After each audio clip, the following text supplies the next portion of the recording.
I loved a lot of how the descriptions were written up for him on the internet, so I just borrowed them. He comes by his affinity naturally, as his mother, Ruby Ayers, was a school teacher and local piano instructor, and his father, a sometimes parking attendant and trombonist. As it often happens in a household filled with the love and appreciation for music, Roy began to demonstrate his musical aptitude by the age of 5, playing boogie-woogie tunes on the piano. He played the steel guitar at the age of 9, and he had stints during his teens playing the flute, the drums, the trumpet, before embracing the vibes as his instrument of choice.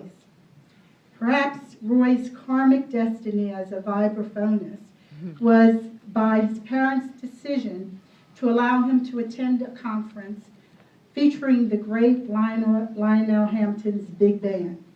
During Hampton's customary stroll down the aisle to thank his audience for attending, he noticed an ecstatic 5-year-old who so impressed him he walked over and presented Roy Ayers Jr. with the gift of a lifetime, a pair of live mallets. All right.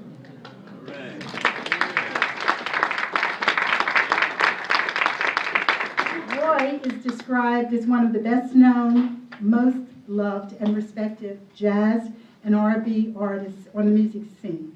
In his 4th decade in the music business, Ayers is known as the godfather of neo-soul. We're going to find out what that is tonight.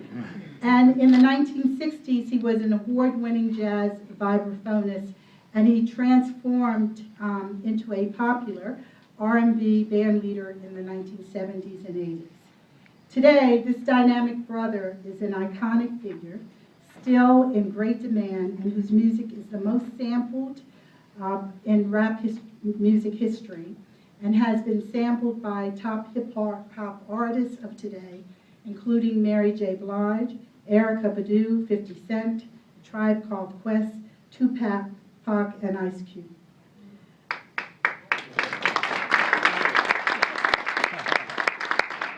Roy went on his first national tour in the 70s as a member of Herbie Mann's group. So I first met Roy sometime in the 1980s. I can't exactly remember when, but he did a fundraiser for me, which he doesn't remember. In 1986. Sweetways. Yes. You remembered the place. I remember. I didn't remember the place. Anyway, I think I was running for governor as an independent, and what was so impressive was that I was getting attacked by somebody for something. I'm always getting attacked by somebody for something. And he just stepped up, and I was really appreciative. I have loved him madly, as have millions of fans since then. And like many of his fans, whenever he's anywhere near performing, and I know where he is, I go to his concerts. I saw him last week at the Red Rooster, and I saw him last year in Oakland, California with my daughter. Like his friends and fans the world over, I'm also quite moved by Roy's spirit, his professionalism, his intimacy with his audiences, and how much fun he is. One always walks away from a Roy Ayers concert feeling that he was very, very glad to be there with you. And that's a special feeling. So it's my honor and privilege tonight to share how glad we are to have him here with us, and to introduce and interview Roy Ayers.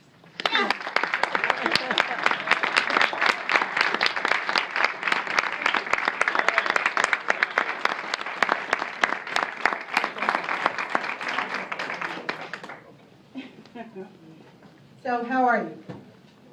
I'm fine, thank you. I'm going to give this to you in a minute. Thank you. Roy, how do you understand that you've been able to last so long on the music scene and to be appreciated across generations? Well, it's just wonderful. It's very nice, by the way, to see all of you here tonight. I want to thank you for coming. And I want to thank you, Ms. Fulani, for inviting me tonight. Thank you. All right, thank you. I'm a happy guy. I travel all over the world and I have a great time. I love people. I love people to respond to my music. I love to see the response of people when I perform.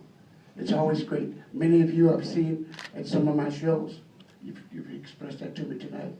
And I guess that's really the main thing in my life that motivates me to see the people happy and vibing on my music and vibing with me and singing with me and partaking in the groove. Basically. That's good enough for me. What kinds of things has fueled your creativity over the years? You said that you respond very strongly to folks responding to you, but you're like so alive. I mean, you were on the stage last Saturday like you were when I saw you 25 years ago. So what keeps that going? Like, don't you get tired? Yes, I do get tired, but it's a motivation. I get motivated by the music. It stimulates me. It gives me a lot of energy. The energy I already have, but it also enhances the energy that I have. And it seems to be my driving force. Sometimes it's beyond what I would consider to be normal. I'm abnormal quite often. My musical performance, the way that I feel when I go on stage. If I'm on stage with someone that might precede me, if they end with a hot song, I start off with a mellow song or a slow song. If they end with a mellow song or a slow song, I start off with a hot song, up-tempo song. So I work on people's nerves. I like to. All right. Because that seems to be the right thing to do. And that's what I've done all the time. And it seems like because I've done it and it works, I'm just going to continue to do it. And so it's a wonderful thing to do this within the structure of my music. I think it's great to be edgy. That's what it sounds like. That's what you're like. Right. That's a good thing. Thank you. Could you talk some about the relationship between, how you understand the relationship between hip hop and jazz? Because so many jazz musicians, or some of them, are very critical of young people and hip hop and their lyrics and this thing, that thing, and the other. And you seem to have bonded with them and they with you. So how do you think about the relationship between jazz, neo-jazz, neo-funk, however you call you, and what the young people are doing with music these days? You know, it's interesting. It seems as though to me that the music has to change as it has done in the past. Before, people like Cab Calloway and Duke Ellington, Lionel Hampton, Louis Armstrong, before they did what they did musically, there was a big change. And when they did it, people were shocked and they loved it, as people love hip-hop today are. The young people, and quite a few of the older people quite a few of them cannot really get into it. It's unfortunate, but that's the way it is. But the world, what really shocked me one time in Sweden, I went to Sweden and I was performing with a hip hop artist named Guru. He did a record called The Jazz Mataz, and I was featured on it along with trumpeter Donald Byrd and several other jazz artists. And this kid came up to me, he was with his mother and father, he was 5 years old, in Sweden. And he said, I was out in front of the concert, and Guru was backstage. He said, I want to speak to Guru. I said, you do? So he said, yes, I want to speak to Guru. You can speak English, but... So I said, can I take you backstage to see and meet Guru? And his mother and father said yes. So we went backstage, and I introduced him to Guru, and Guru said, hello, young man, how are you? He said, I'm fine, how are you? So just goes to show you, this kid he was in awe of Guru. You know, he really just knew I was the Baptist.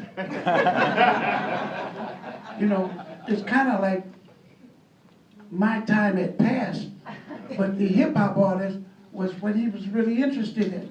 It's very interesting. And when I thought about that, I said, my God, it just changes all the time.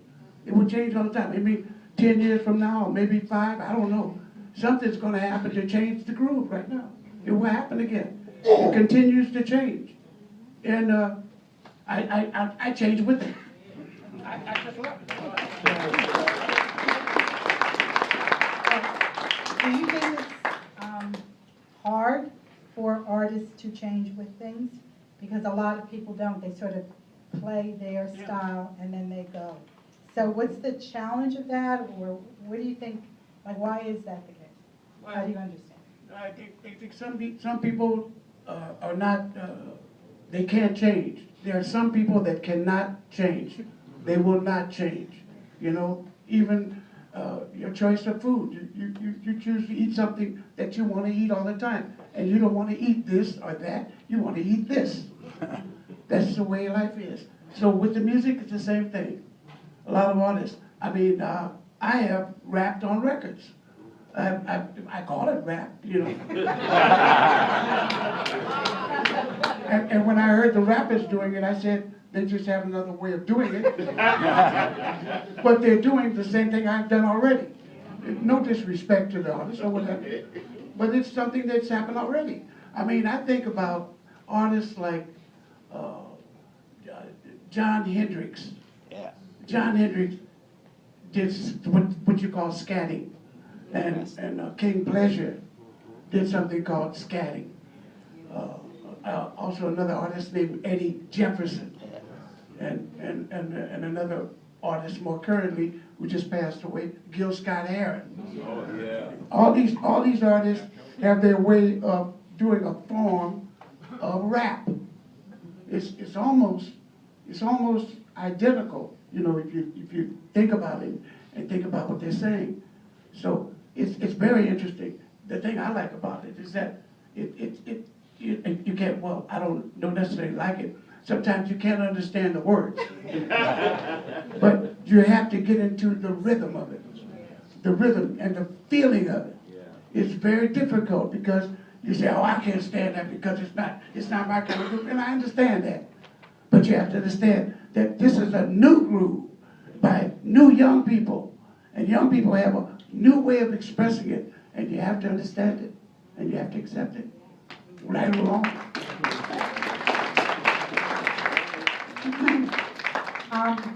How's it feel to be the most sampled?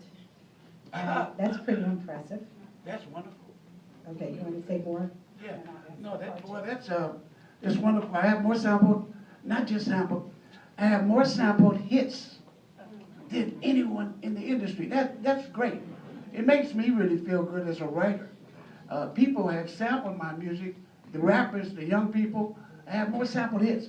James Brown has more samples than anyone. But I have more records that have been sampled. And the best part of it is that they paid me for it.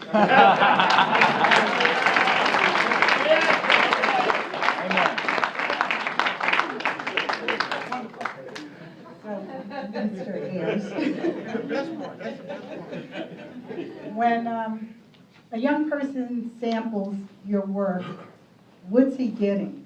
Like, what is he getting from Roy Ayers? What's there? What does he get?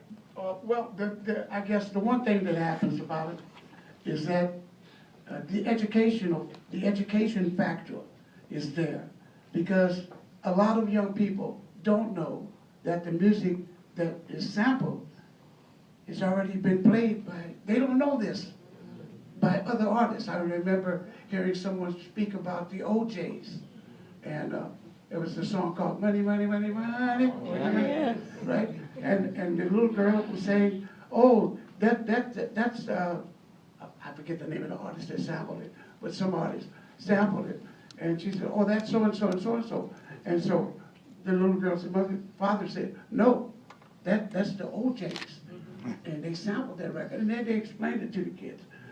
See, a lot of things have to be explained so that the kids understand how the music evolved to a sample. You understand me? So, hey, it's wonderful. One thing, though, that one of the reasons why I like that you're responsive to the music of young people is because I think that our young people need to be supported. And That's true. And there's something about you. Because a lot of people, I mean, I'm not a jazz, what's the word? I'm not that.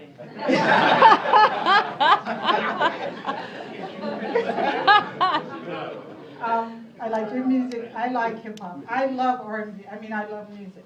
A lot of countries. You love music, right? Okay. And I think that the kids are making a statement. And there are not lots of places where they can make a statement. I think you feel the anger and the aliveness and their spirit through music. And I've met or talked to a couple of people who were into jazz, and they relate to the music as if it's what the kids produce and perform, as if it's not real, but it is real. It's sort of an elitist position, in my opinion. And I don't think of you as an elitist. I think that's why people really go for you. I think your audiences are very responsive because you're inclusive. So is this true? Yes, well, I think because I think I'm original, and when I write a song, I'm thinking about the beautiful things in life. Most of the time, it's always beautiful. If you listen to my music, I'm always talking about beautiful things like love and happiness, and sincerity and truth and justice and those things. And those are the things that I would like to see more of those things incorporated into our young people's creativeness. And I'd like to see more of it being said. It seems as though to me, the young people, a lot of them are frustrated only because they sing songs about, some songs are geared toward a hate, or get your gun, or get my gun, or shoot somebody, or kill somebody, or screw somebody. You know, there are so many negative traits in some of the things that they're saying. And I think it's my job to explain, it's my responsibility in my job to explain the positive things in life that I've learned. You know, I think about my mother and father, and my mother and father taught me, this is what my mother and father taught me, the golden rule. The golden rule is do unto others as you would have them do unto you. All right. It's a very positive statement. It's not very involved. It's very simple. It's very easy. But it's very hard for a lot of people to do. But that's what I kind of base my life upon, doing others before they do you. Excuse me.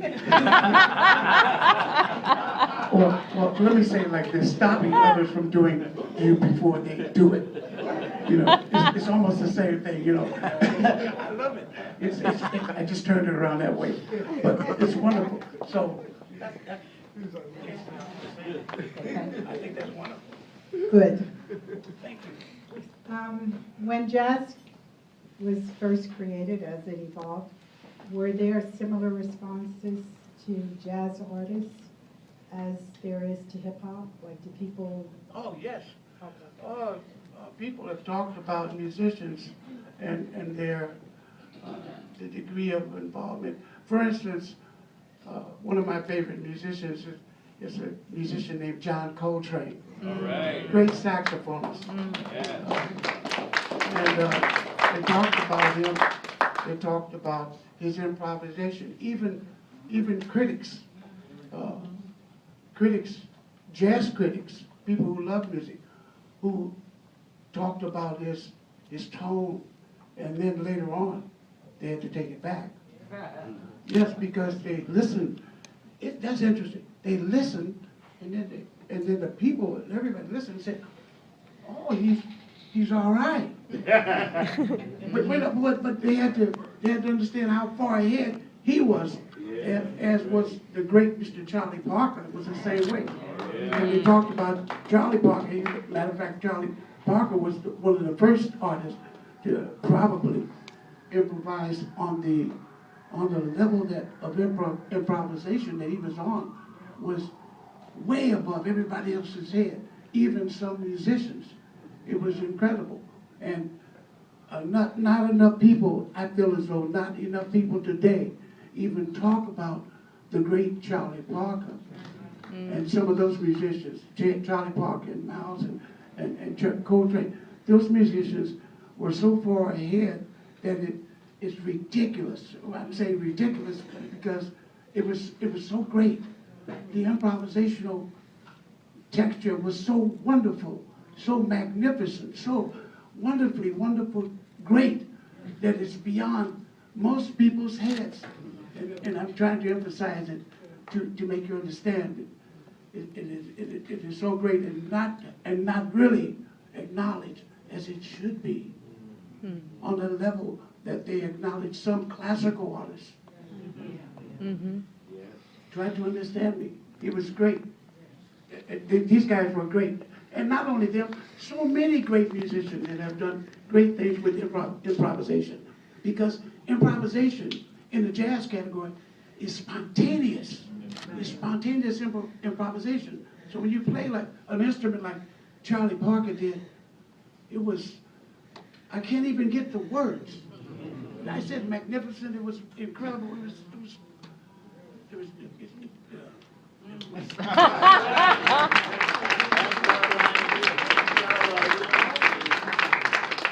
Why aren't they recognized? Why do you think? Sure. Why aren't these, like Miles and Coltrane and others, why aren't they recognized at the level or in the ways that they could be? Partially is the education factor. It is not taught in the schools. It is not talked about in the schools either. Matter of fact, the schools, our educational system is starting to fall apart. They're working the teachers too hard. That's what they think. They think that working the teachers and giving them an overload of work is too much, and that's exactly what it is. That's where they're making one of their mistakes. And they're not teaching the kids who was Charlie Parker, who was even Beethoven, and who was all of these great artists that played music. And music enhanced all of our lives as we grew. And it was different then, if you think about it. A lot of you in the audience know who our great artists were, but a lot of kids, they don't know. A lot of kids don't even know who Martin Luther King was today. I mean, it is so serious. The educational aspect of it is not being taught properly. The reason why I mentioned what I said about they're teaching the teacher. I'm married to a teacher, a school teacher here in New York City, and my wife. And I have 3 sisters in Los Angeles, California, who taught in the Board of Education.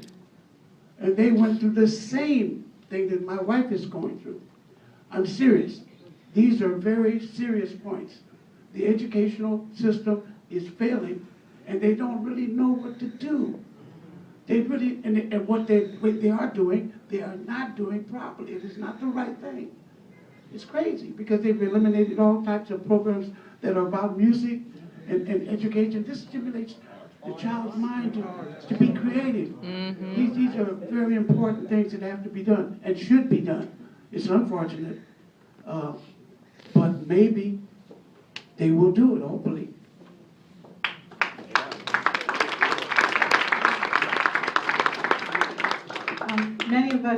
Many people were introduced to Fela and the struggle in Nigeria through the Broadway play a few years ago. And you performed with him. So could you talk some about that experience? interesting man. Yeah, he passed away, by the way, about 3.5 years ago. In my life, I have been blessed to have met and spent time with some very incredible people that I have so much respect for, like Fela Kuti, Nigeria's finest musician, James Baldwin. I live in this old apartment that he and his brother David have. I spent time talking to them, listening to them. I did more listening than talking, but just listening and talking to them. I spent time with Rick James, the funk artist. It was very incredible. The only time that he was beside himself out to lunch is when he would get high. And he was stupid, because that's what would happen to him. He would become stupid, but he was not a stupid person. He was very intelligent, articulate, very, and all these people that I met, and many others. But I just mentioned those because you guys know the names. All these people that I met, they had a lot to say. Fela Kuti, Fela, they call him Fela. Fela, you know. It goes many different ways. To be with him and talk to him, I told him the story, it's about the Oreo cookie. And he just loved it. It's black on the outside and white on the inside. And he just laughed like, he enjoyed it. Just listening to the story, he just loved it. And you know, the Oreo cookie is a cookie that's black on the outside and white on the inside, and it has to make decisions. You know, you all should know the story of the Oreo cookie, right? Okay. Stop it. Okay. Anyway, it's just it's so interesting. My life is I've got to be now. I'm 72 years old. You know, and it's interesting because I don't feel 72. I feel like, you know, in my 20s somewhere. Yeah, and I'm energized. Everything's fine. I'm a diabetic type 2, but hey, that goes with it. That goes along with the whole trip of what we're all here for. We're all going to be and become something else as we get older. But the idea is for us to try as human beings to be united as far as being together in mind, spirit, and soul, and body. All those things that we can do to try to help each other. Well, we have to help each other. We can't have things like what's happening with the president. The president's a good guy. He's trying to be a good guy. Most of the people in Congress are good guys. But I don't know why they're going through this about the budget. My God, they gotta balance it. The budget is not about them, it's about us.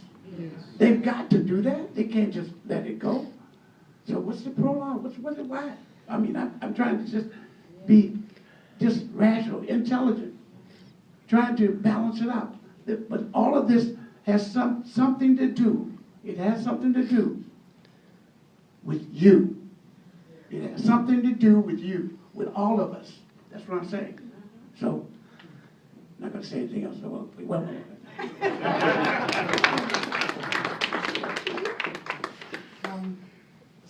I have a ton of questions.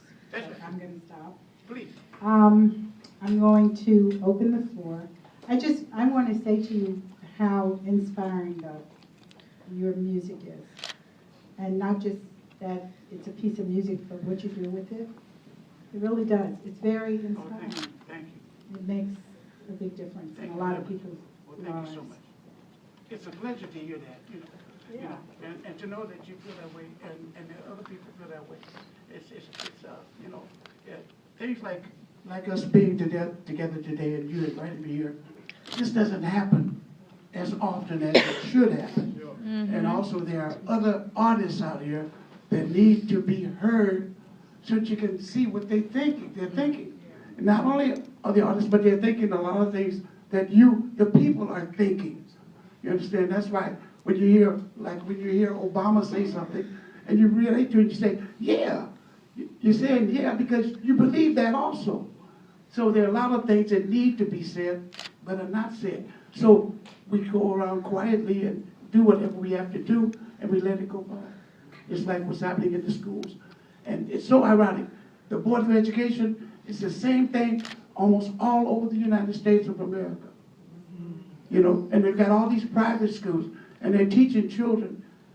It's so crazy. My wife has a school that she's at, I forgot the name of the school, but it's over on Park Avenue, 111. And she teaches in the school, and they're giving her too much work. They're giving all the teachers too much work, other than the work that they're supposed to be doing in the class. But they're giving them more work to do to try to enhance what they're doing in the class. But it's not what I think. It's not really going to work, and it's not working. That's my point. So, you know, I don't know, the mayor, is Bloomberg? In charge of, yeah, but no, but he should know this. So if anybody knows the mayor, tell him this. I hate to break this to you, but I actually helped him get elected 3 times. Oh my God. One thing I do want to say, the mayor is the mayor, is there are lots of musicians. I agree. The reason why I do this is because I want people in our community to meet all of you. Roscoe Orman is here tonight with us. Stand up.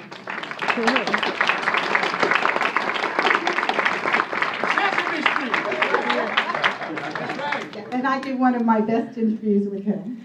I want the community to have access, but everybody isn't accessible because lots of people don't care about the community in the same way. So we're going to open up for questions, and somebody has a mic. Okay, you should raise your hands. Okay, you want to start? No, you keep yours. Yeah, Roy was talking earlier, and he explained that he has also worked with the great Herbie Mann. I think most people know who Herbie Mann is, a great jazz bootlegger. What I want to ask you, Roy, what way did Roy inspire you before you left him? You was with him for 4.5 years. There must have been some great inspiration or something that he did to make your music as great as it is now. You talking about? No, Herbie Mann. Well, my first influence in my life was Lionel Hampton. Because my mother and father played his music, and for quite a while, I thought, and I was thinking that I was going to be Lionel Hampton. No one in my family knew that, because it was something in my head, and then I found out later on that I wasn't going to be him, so I didn't tell anybody. And I realized later on that I was going to be like him, by performance. Oh, but my mother and father, they played his music all the time. Till that's why I thought that I was going to be him. You have to really understand what I'm saying. They played his music so much, I said, I'm going to be him. In my head. And I never really talked about be like him. In my head, I was going to be him. It was wonderful what I was thinking. Okay, so Herbie Mann is a wonderful guy. He passed away about 4 years ago. And he was a great flautist and one of the greatest persons that I ever performed with. His real name was Herbert Solomon. Herbert Mann was a great leader, and I follow his leadership patterns with my band. I tried to follow his patterns because he was a good guy and he did the right thing for musicians. I wanted to mention this. The one thing that he did with me and Sonny Chirac and Bruno Carr, who are now deceased, and Miroslav Vitos and Buster Williams, great bassists, is that he went to the bank. He went to the Bank of Commerce and applied for all of us to get loans to establish our credit. This is when we were in his band, his side men. So he was a really wonderful leader of men and of young men, and he was wonderful. And I love that I had the opportunity to play with his band. Okay, thank you.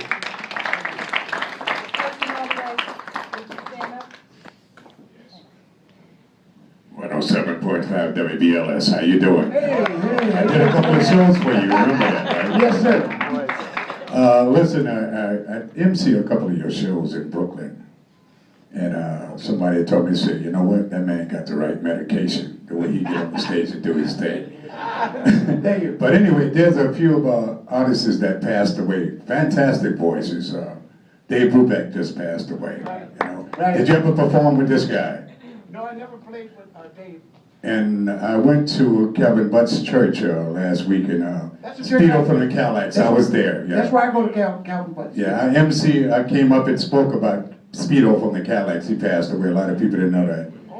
How do you become with Speedo, but my real name is Mr. Earl and Gloria? But anyway, I just had to mention a few of those people because I MC a couple of your shows for you. You don't remember me. But if you had the right medication, you would remember me MCing. But I wanted to make a point because you mentioned about the entertainers, and a group of kids asked me about why are the entertainers dying so fast? I told them it's not like the commissioner in sports, basketball, and football, and baseball. Because I also sing too with the a cappella group. But when I was in Brooklyn and entertaining, my things, and when I went in, I told them, I said, when you go inside the dressing room, assets of anything is for you. The drugs, the alcohol, you know, and you get on stage and some of the guys, you can bring your wife, of course. Okay, we heard that. You didn't invite me, so he's gonna bring me. If you'd like to come, doctor, you can come as well. Okay. Thank you. Other, all right, somebody. Over here. All right, there. Oh, you did. You have to really raise your hand. I see. Yeah, Roy. It's I'm Tony Lee. Hey, Tony. Recording artist, writer, producer. Roscoe, some good friends I see all the time. Good to see everybody. I had to come. Me and my wife, we came today because I've been such a big fan of jazz music. My grandfather taught Max Roach how to play drums. Mr. John English. So music has been in my family from the beginning. So I'm like you know, I grew up around it, you know, and writing and producing. We had records at the same time.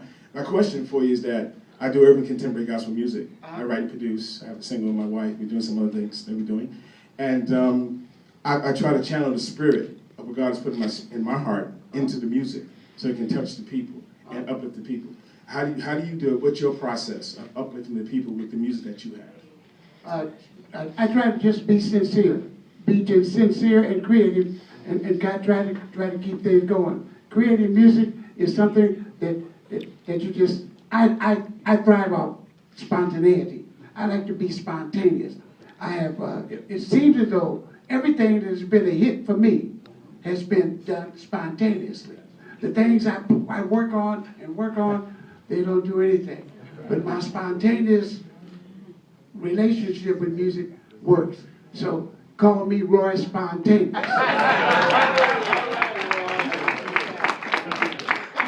I also just want to acknowledge one of Roy's band members, John Presley, who's a vocalist.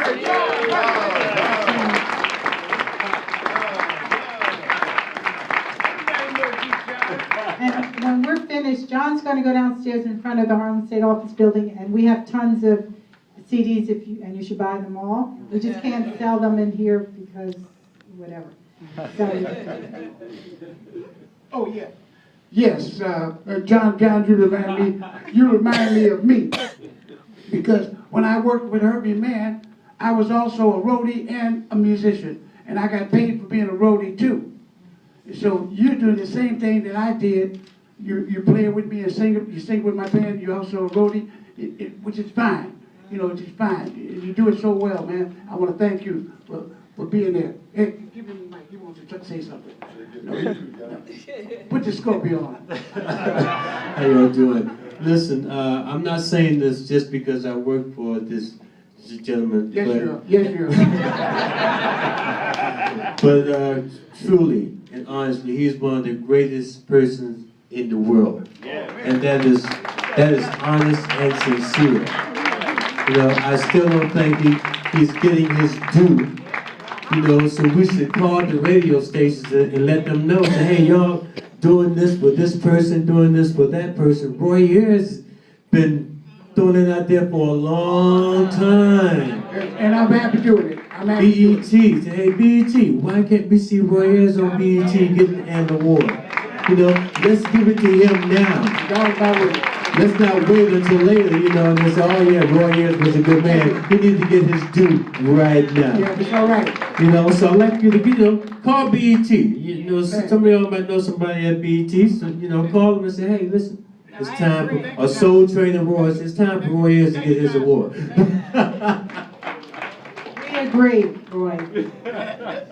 There's a man, yes, I'm sorry. You had your hand up for a while. Yeah, you've been waiting. I'm Philip Sackman. I've been away from Worcester, from New York for 40 years. I went to Massachusetts. Years ago, before I left, in the village, there used to be a lot of jazz shop bars playing jazz. Are they still around? The ones that are. No, they are. They are. There's a few guys, you know. There's only a few of the old jazz guys, you know, like what's his name? Percy Heath's brother, Jimmy Heath is around, and the saxophone player that wrote, Roy Haynes is around. Randy Weston is around, and the guy that wrote Killer Joe. Killer Joe. No, yeah, Quincy Jones around, but the other guy who wrote it. Benny Golson. He's around. And that's about all the ones that I know are still around. Try to understand me. Where in the village? Huh? Where in the village? They play at the Blue Note, right? Generally. You have the Blue Note. Birdland. And the half note. There's a half note here, you know. About the school, the kids in school, it's the computer took over instead of them doing it by hand. Okay, Yeah. all right. Okay. Thank you. All right, thank you. Hey. David? Oh, good. Hey. How is it? In your career, during your career, there has been dramatic changes in how the business of music has been conducted. Right? You came up, there was the tyrannical label system, the small rip-off labels. There's been a lot of transformation now with new forms of distribution. Could you speak some to how you have navigated the business of music through all these decades? Well, the important thing is that most artists like myself, who've been here for a while and doing it, they're on the internet. Because the record companies have ceased to record and release records by most of us. Most of them, we don't get records released. And then everybody had to find out that they had to form their own internet website. And mine is royayers.net, because I couldn't get royayers.com because somebody already got it. I was shocked. But I said, well, you know, we're working on that. But royayers.net, you still can get .org, .net, whatever. That's what's happening. Most of the artists that weren't into the business are into the business. You know, I'm talking about the few that are left that I know of, that I play with and perform with. You know, people like Ronnie Laws, Earth, Wind and Fire, Lonnie Lister Smith. You know, most of the people, Gene Carn, Bobby Humphrey. You know Bobby, she lives right here in New York. But it's not many artists that are out there and getting exposure because the record companies get a whole new bunch so they can rip them off. You know? That's what they do. You know, that's all right. That's the way it is. You know, so it doesn't matter whether you're black or white. If you got a record, they're gonna take some of that money and put it in the bank. That's right. You know, everybody knows it. If you didn't know it, you know it now. Good evening, Mr. Ayers. It's been a pleasure. Oh my God, are you the promoter? Over all those years and all those artists. All right, what's your name? Producing Miles Davis in concert, Nina Simone, all the folks you mentioned, Earth, Wind and Fire. Wait, what's your name? But one of the greatest moments I Is your had name M. Martin Hall? was at Avery Fisher Hall. when I did the concert. At first I did you at Carnegie Hall. I remember Then we that. went to Avery Fisher. I remember you, but where you been? And man, hey, I raised 2 girls, man. One just graduated from Binghamton. No problem. Another is also a National Go ahead. Scholar. I'm very proud You of know, you. both of them were on the roll for 2 years. That's beautiful. But one of the greatest moments I had, you remember when we went over half an hour at Avery Fisher Hall? Yep, I remember that. Herbie Mann joined you on stage. Yeah, I remember And I that. said I'll pay for the half an hour and let you perform. Oh, you're wonderful, man. No, man, it was a great evening. You're I will wonderful. never forget it, my brother. I remember You've been a that. wonderful brother too, man. Oh, thank you very much, your boy. God bless, man. Mr. Martin Hall, promoter extraordinary. That's right. Morton, Mr. Hall, one of the things you've been doing is that you've been on the streets with me. You've been on the streets fighting, yes, he's a activist. I was fortunate to, just as Roy said, the influence in my youth. My mother's lawyer was Paul Robeson. I saw Paul when I was 7 years old. Oh, man. You know, and through the years I've supported a lot of female politicians like yourself, Dr. Fulani. I'm a leader. Yes, Shirley Chisholm, and so many others. Thank you.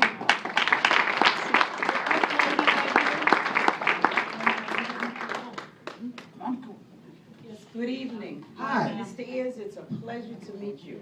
Hold your mic a little closer. Okay, I have a card for you from my son. He is an up-and-coming jazz artist Well, now. let me get the card now. You have his name on the back? That one, and that's his card, okay? He's sorry he could not be here tonight to see you in person. Thank you. Here's another card. Okay. Well, okay, yes. That's a Thank mother you. for you. But what I'd like to know is what's happening. I know years ago they used to have the jazz artists that had to leave New York and go over to Europe in order to get their work promoted. What is happening with them now? Are they still having to do that? Oh, no, we play New York and all in the States and also Europe. So we still go over there. It's a lot different now, you know, Okay. but it's always been, the artists have always got the airplane. Hello? Yeah, hello? Yeah. The artists have always gotten airplay, you know? Yes. So it's cool. Okay. Everything's fine. Everything's That's right. good. Thank you so much. What instrument your son play? He plays the vibes, and he's plays the vibes? He's doing his own music on the computer. If he plays the vibes, all right, tell him to step to the side. I got another 10 years. He plays the vibes. I said, wait a minute. Is he really good? Well, I'll talk to him anyway. Check him out. My God. Ron, do you want to ask a question? Hey, here, take this. Yes. Go ahead, ask whatever you want.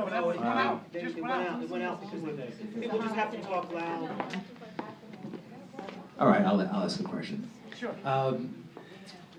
You played a lot of instruments as a kid, and obviously Lionel, giving you those mallets probably was a big inspiration. But I'm curious as to why you ended up with the vibes. I have my own theory, which I can. I'll give you my theory first, and you tell me if I'm right. Because it speaks to the vibes is a percussion instrument and a melodic instrument, and which to me, when I listen to your music, it speaks to both sides of it. You know, because the groove is a big part of what your sound is. So I'm willing to bet that when you hit the vibes, like you're feeling the groove as well. Right. So that's. I agree with you. I just want to say to add to that you're right about the vibes.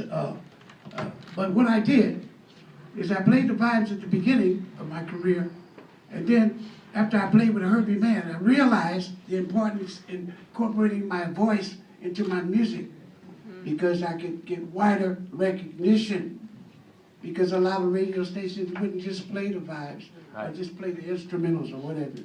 And there was a period of time when people like Cannonball Adderley and Jimmy Smith and Ramsey Lewis got a lot of airplay on the R&B stations, but it was only happened at that period, those periods of time. Boom, then it just stopped. You know, so I realized the importance in starting to sing. And I started singing, my life, my life, my life, my life. Because I realized the importance of it, and it has worked for me to get me a wider recognition audience, which is wonderful. That's brilliant. Yeah. No, you should, I just want to see people so I can call them. You Okay. should keep the, All right. just What you stand want, up John? and yell. Stay, right. Wait a minute, It's working the audience. Oh, you know that, right? I know Roy Ayers because I was married to his, one of his family members, the Sumters from South Carolina. Yes, that's who I am. I've been on the shows. I know. I just saw you when you was in Central Park. Right. Yes. How you doing? So, and I've also spoken to Lenny Green, Fulani, just to let you know, to tell him that you were interviewing Roy Ayers in an email. Thank you.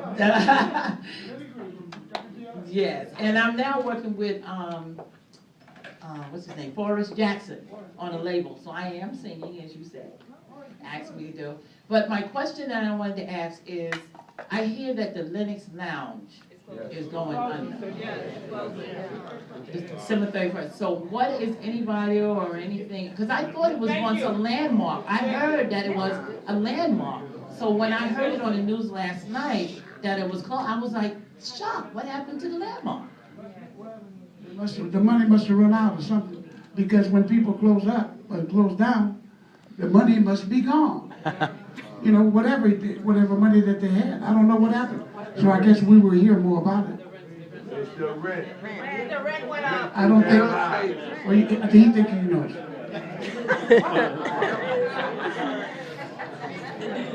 I was talking with the owner, and what happened was they was constantly raising his lease, and they just raised it so high, he just does not want to pay it anymore. That's why they're closing, because they raised it so high, he come out like he can't show a profit now. And he's still paying off. I think he's going to pay off what he owes or something right now. He borrowed money from the bank to pay that off, and so he can't pay the lease, and that's what it is. You know, it's just so much money that they're trying.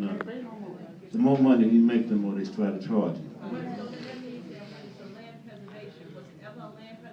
I don't know about that, but I know the problem is that the amount of money that he's trying to make and what they want to charge him, he can't compete with that. I know that much. Okay, can we, hello? Nobody's, to my knowledge, nobody's picked that up, because he just can't show a profit, because he's a very good businessman. So if any money could be made, he would keep it. Thank you. Well, I'm going to open up Roy Ayers Lounge. Don't be surprised. Can you imagine Roy Ayers Lounge? All the way in the back, just yell at me, don't run off the stage. Okay. It's a pleasure to be here. If I had gotten back to the house, I would have brought one of my vinyl albums. Yeah. My question is, are you still throwing those ballots up in the air? Yep, throwing them in the air. Another thing about the school, I mentor school children, first graders. Okay. And I'm with the mayor's task force. And so I'm going to speak to the mayor about, because the teachers overwhelmed. Yes. This is in Brooklyn with It's incredible, man. You can't believe that need nurturing. Yes. And I'm going to speak to Dr. Fulani, because maybe we can do something with these little first graders. Something to. Sure. The teacher says I'm babying them, but they're 6 years old. Right. So they need nurturing, but they love me. I get hugs every day. Yeah. Oh, We yes, need that's hugs when we're 60. First graders, right? Yes, Yeah, so we'll. absolutely. Thank you. Thank you. Alvader? Well, she's been having that for an hour. After Alvader, I'll, okay. Go Alvader. I supposed to be here before, but I just want to say publicly that I surely am so proud that you're here in this interview. This is the interview with the Black Independent, which is a very special scene that we create once a month. and we're like so proud to have you. They probably told you that we have a podcast where, you know, people can hear this all over the country later. But you're one of my great musicians, and I'm glad you mentioned all those great musicians that nobody wants to talk about anymore, and they don't teach their kids about. So I really appreciate your lecture and your talk. And like I said, I saw you at the Whiskey Go Go on Sunset Strip.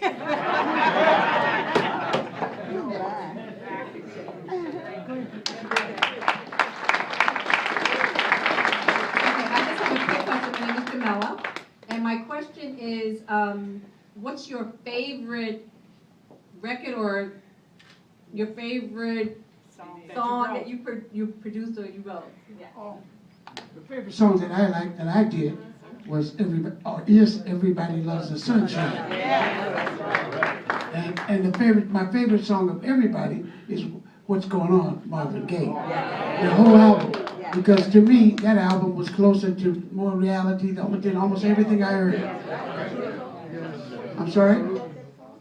Marvin Gaye, he wrote What's Going On, that album. Yeah, but the whole album is like, it was beautiful. It was so close to what's happening every time you say it. Go ahead, sir. Go ahead. Go ahead, ma'am. I was really thinking about what you said regarding the... I'm sorry, could you speak? Oh, sorry. My name is Tanya. Tanya. Hi, Todd. Mr. Ayers, I am so glad that I am here, and I appreciate your music. You don't know how much. I mean, I grew up listening to you. Thank you.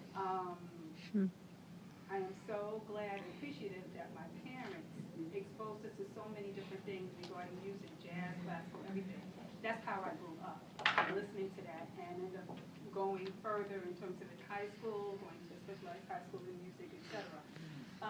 Actually, I agree with you in terms of the education system.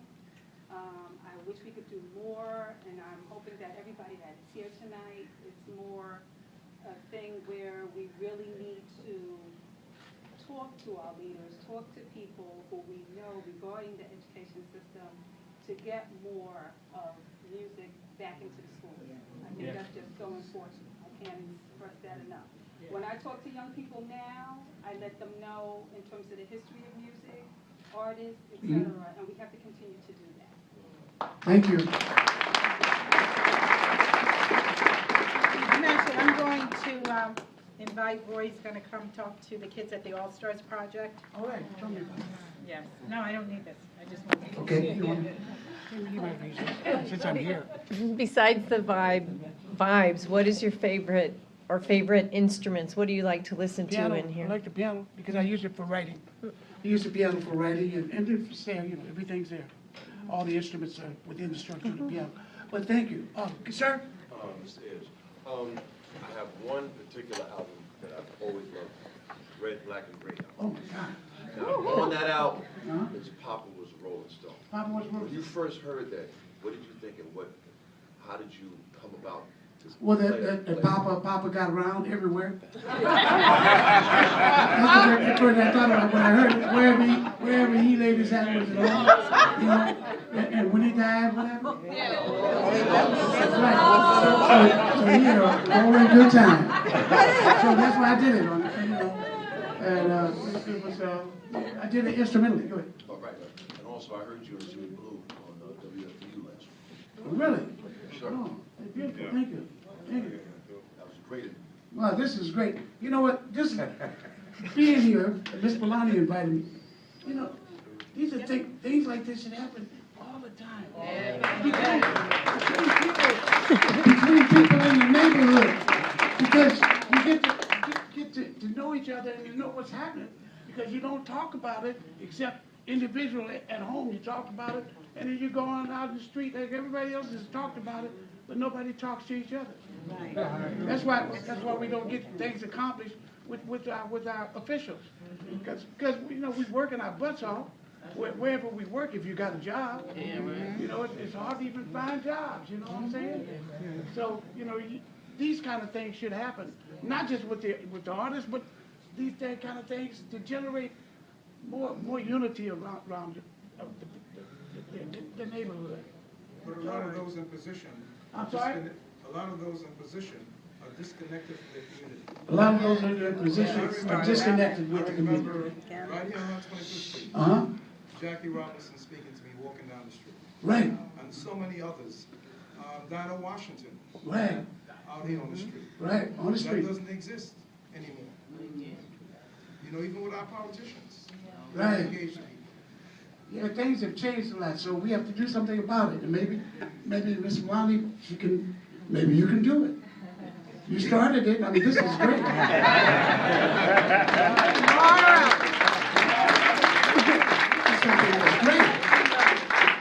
It's something that's great because people start to become informed and enlightened. Hi, how are you? I don't know if you remember me, but I photographed you at Capitol Jazz when you were there with John. Who's that you? Capitol Jazz, a couple years ago with John Lucien before he passed. Right. You know, it was a. You were there? Yes, I was. I go to Cap Jazz every year. My God, the Capitol Jazz Festival, that was a big festival. Absolutely. They had 25,000 people Remember when there. they had it in the backstage? They had the wood stage, as they called it. Yeah. It was in the back, and you know, like I said, it got When it snowed all that? well, when it rained, and it was just mud everywhere. But you guys still performed, and it was awesome. And you know, usually what happens is, well, what happens when you go to Capitol Jazz, they have two stages. They have the pay stage, which is pavilion, and then they have the wood stage, and that's like the free show. So everybody brings their coolers, and they just go out there and just kind of hang out. And this is basically where they had Roy Ayers and everybody in the back. That to me was an awesome show because it was Roy Ayers, Bobby Humphrey, John Lucien, Walter Plummer, yes, the Crusaders. And I mean, it was an awesome show. Jam-packed. I mean, you couldn't breathe back there. So nice. So like I said, it's always a pleasure to see you. My pleasure. Thank you. God bless you.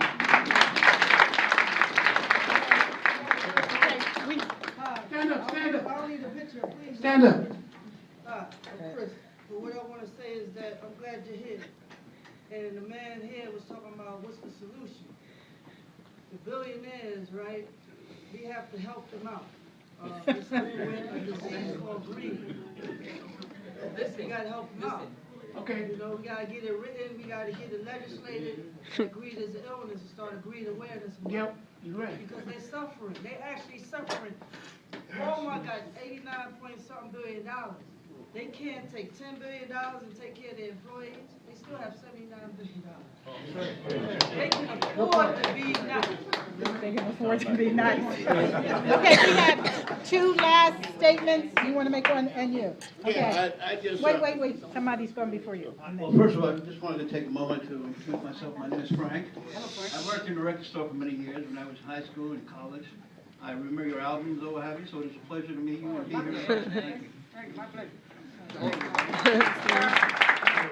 Yeah, hi everyone, my name is Tony, and I just wanted to have an update. The Lennox Lounge is not closed. Richie Notar he's going to put the money into it. He's taking over and they're going to restore it. You said it's going to restore? Yeah. The Lennox Lounge is not going to close. So I'm not going to open up Roy Ayers'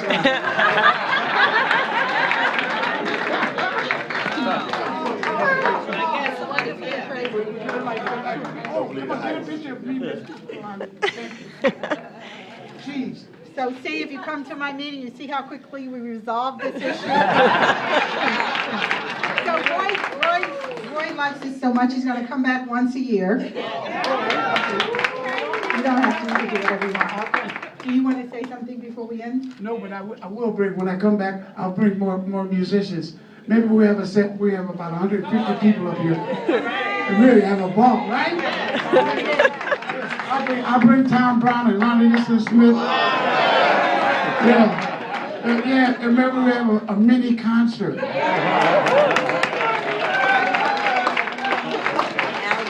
Anyway, so you see why I love him. No, this is great. I really appreciate this. Yes, you always set the bar high. So you all should come to all the rest of my things so that we can, resolve what's happening in the world. They're in your packet. You should show up. We want to give a deep, deep, deep appreciation to Roy.